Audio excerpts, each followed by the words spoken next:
smarter than you actually are. Now let's begin.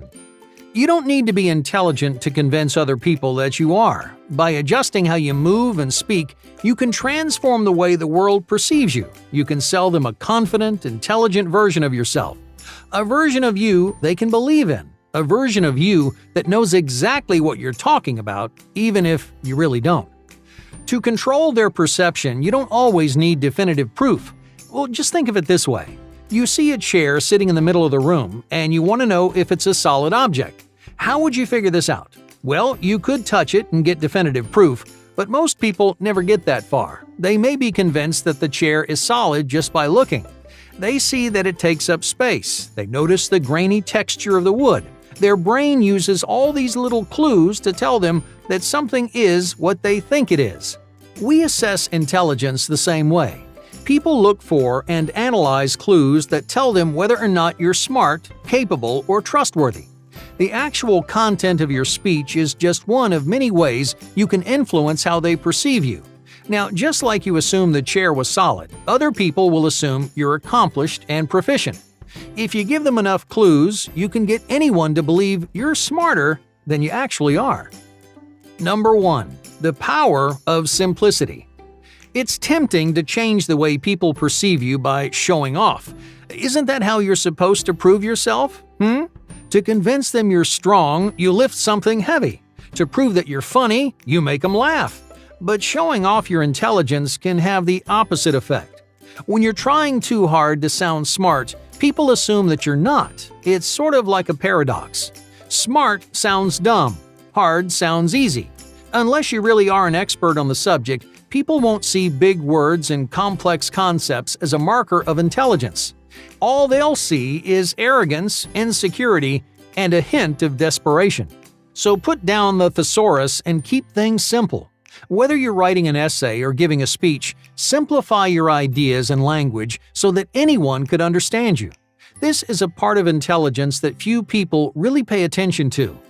Let's say, for example, that you had 2 science teachers. The first rambles on and on without really explaining anything.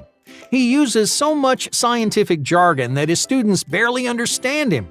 The second teacher, on the other hand, explains the same subjects in a way that students connect with and they learn from. Now, who would you say is more intelligent? We often recognize the smartest people for their ability to make something difficult sound easy. They don't just understand the concepts, they're creative and efficient communicators who want other people to share their knowledge. They keep things simple and meaningful while letting their intelligence speak for itself. Now, on a smaller scale, simpler language can increase the impact of everything you write or say. Simple sentences naturally communicate assertiveness and power. Their short and sweet structure oozes confidence. You sound direct without imposing any boundaries or qualifications. Your messages are bold and straightforward. They stick in people's heads. Wordy, meandering sentences lose their punch. People end up lost in your 10-cent words and clauses. Your attempts to sound smart will leave them irritated and confused. So you can change their perception and have a lasting impact by dumbing yourself down. Number 2. Expressive speech. Vocal expressions are another subtle clue we use to judge intelligence. Volume, speed, and pitch are the most diverse ways to adjust your speech. Each can heighten emotions, flip a sentence's meaning, and completely change the way people react. To start, volume often translates into enthusiasm or energy. Take this sentence, "I like dogs." If someone were to shout it, "I like dogs," you'd think they were extremely excited or borderline obsessive. You'd probably wonder if they like dogs a little too much. By contrast, whispering tells you they're scared or ashamed. "I like dogs." Ideally, you want to raise your voice just enough to show some energy, but not so much that people think you're crazy. The speed of your speech says a lot about your intent. When you go too fast, you show that you're nervous or impatient. They'll think you're rushing because you either aren't confident or aren't prepared. Taking your time gives your words weight. The clear spaces between each word make them sound calculated. You show how much you value your own message, which convinces other people to do the same. Finally, pitch conveys certainty and authority. You can, for example, add believability by lowering the pitch of your voice at the end of a sentence. Normally, we raise our pitch to end a question or something that we're not sure about. It gives the other person a hint that we may need a little help. When you're trying to sound smart, you don't want the pitch of your voice undermining your message. Most people don't put too much thought into their vocal expressions. They're often products of habit. If you want to sell your most intelligent self, don't just pay attention to what you say. Focus on how you say it. Number 3. Visual cues. Not all cues related to intelligence are auditory. We rely on all of our senses to make assumptions about the people around us. Sights, sounds, tastes, smells, and feelings all contribute little pieces of information that you use to conceptualize the world. When judging intelligence, visual cues are especially important. You primarily use them to analyze emotion and meaning. Imagine someone's telling you a sad story. To understand the gravity of the situation, you aren't just listening. You're watching their body language to see what you're supposed to be feeling. You might notice watery eyes and a lowered gaze. They might drop their shoulders or put their hands on their face. This body language tells you to mirror their emotions. You react with sadness because you perceive sadness. But what if they smiled? Wouldn't that completely change how you react? Visual cues work the same way for intelligence. If you want to reinforce that you're a smart person, you need to align your body with your words. Open your chest, arms, and legs to show confidence. You might wave your hands while you speak to grab people's attention. In general, all kinds of motion make it easier to rope people in. Many speakers walk around the stage for the same reason. The activity keeps people's eyes busy while showing that they're confident enough to take up space. No matter what gesture you're doing, it's best to keep them small but firm. You want to communicate confidence without going overboard. This simple change will persuade people to believe in you, and you'll have an easier time believing in yourself. You'll unconsciously act more capable and self-assured when you put yourself in a powerful physical position. Number 4. Compound names. Your name is often the only thing people know about you. It's how you introduce yourself. It's how you leave your mark on a project.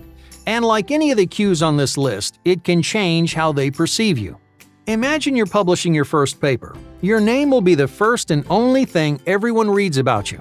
So the assumptions start right here. Your name becomes a 2-word summary of everything you stand for. Yeah, I know it leaves a lot to be desired, but that's just the way people think.